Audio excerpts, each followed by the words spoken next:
सोमवार संध्या 6 घंटा समय बरगढ़ एसपी ऑफिस रे सांबादिक सम्मेलन अनुष्ठित होइतिला। पारिवारिक झगड़ार करुण परिणति। कोदाल रे पिटी पिटी सुबल प्रधान को मारिदेले बाप पुओ। सुबल प्रधान मर्डर घटनार पर्दाफाश करिछि बरगढ़ पुलिस। सांबादिक सम्मेलन रे सूचना देले बरगढ़ एसपी रविंद्रनाथ कुमार शतपथी। अईठापाली ग्रामर सुबल प्रधान को कोदाल रे पिटी पिटी हत्या करथिले दुई अभियुक्त लिपन बेहेरा एवं खितिपति बेहेरा को गिरफ करी कोर्ट चालान करिछि बरगढ़ पुलिस। बाप पुओ मिसी सुबल को हत्या करिथिबा सूचना देले बरगढ़ आरक्षी अधीक्षक रविंद्रनाथ कुमार शतपथी।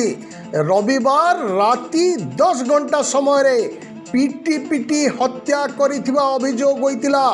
बरपाली थाना केस नंबर 229 तारीख 1/6/2026 अंडर सेक्शन 103135 BNS मामला रुजु होइतिबा सूचना रहिछि।